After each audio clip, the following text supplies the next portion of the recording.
Hello and welcome to ASUGNews. I'm Craig Powers, and today I'm really excited to be joined by SAP's new CTO. Well, it's been 6 months now, so I don't know if I can still call him new, but Quentin Clark, and he was just fresh off the stage this morning. How did you feel your keynote went today? Oh, it was very energizing. I mean, following Hostile Partner is a bit of a tough act. Absolutely. But as I sat in the audience, was listening to him go through the keynote, and of course I've heard before in rehearsal and I've heard some of the stories, but I was getting actually more and more energized as I was sitting there. So I was raring to go to get up on stage. Awesome, yeah, there was definitely energy, I felt it, so. Good. But yeah, we'll get into it, since you're the CTO, and this is ASUG, we're a bunch of customers, so why should customers care about what the CTO does? Well, that's actually an interesting question. I've not gotten that one before. Simply, part of my job is to make sure that we are aligning our technical bets and strategies so that the products evolve in the right direction. So ultimately, as I'm involved in setting these directions, I'm doing it on behalf of our customers, right? I am not just running a research lab, right? That's not the purpose of my job.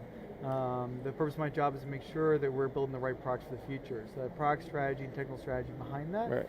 And so one of the things I enjoy the most about my job is just being able to spend time with customers and hearing directly from them where they are, where their businesses are going, so that we can make the right investments technology-wise. Right. So you're with customers and talking about them, what they want. Quite a bit, yeah. In fact, it's a pretty big part of my job, right? I mean, in terms of the job, there's a bunch that's really externally facing in terms of engaging with the industry, knowing where we're going and partnering down the valley with things that are there as well as partners that are there. Right. And then, of course, outbound with customers and spending time with them, helping them reimagine their own businesses.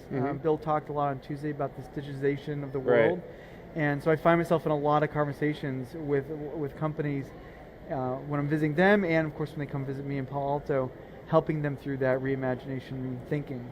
Well, and part of that, that reimagination thinking, it seems is and what you talked about a lot in your talk today is the HANA Cloud Platform. So how important is the HANA Cloud Platform to your job and to SAP's strategy? To my job, it's super important because it turns out, in addition to being CTO, I have line responsibility for all of our platform work at the company.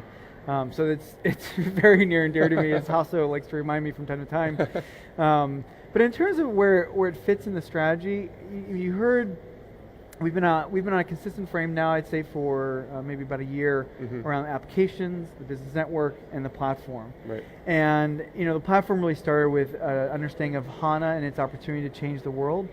But the other component of the platform really is how we bring this all together, right? And so one of the things I was trying to convey this morning was that HCP in particular becomes a platform where you build solutions that integrate SuccessFactors and Concur, or you integrate S4HANA financials into Ariba, right?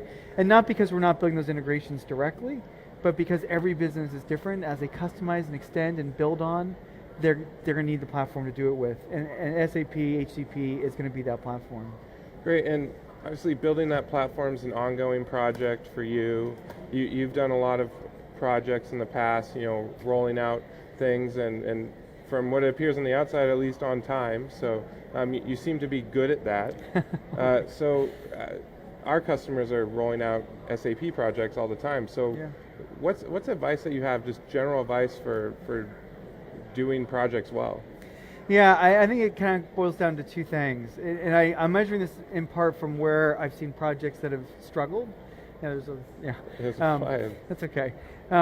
One is about the why, and the other is about communication, right? It's human nature to always want to fill the gaps of knowledge, and the more you can help them understand why you're doing things, the better they're going to be able to fill in those gaps on their own, right? And leadership in part is about setting enough context that people can run after things on their own without moment-to-moment instructions on how to get there. And communication in a project is just another effect of that, where if people aren't clear on where things are, who to talk to, how to get something done, what the best practice is, where we're going, why, this is where projects often get tangled up, right? And so being very clear on what the core really is and why we're doing something so that people can separate what really matters. Right. And then helping make sure everyone's on the same page every day. This is often the challenge, right? To do it, especially to do it at scale. Absolutely. Communication always important in projects. That's great advice. So yeah, I'm going to wrap it up, but I really appreciate you coming on and talk to us. Great. Thanks so much, Craig. And Appreciate it. Good luck on your next 6 months. Thanks so much. All right. Take care. And thank you for watching. For more customer stories, head to asugnews.com.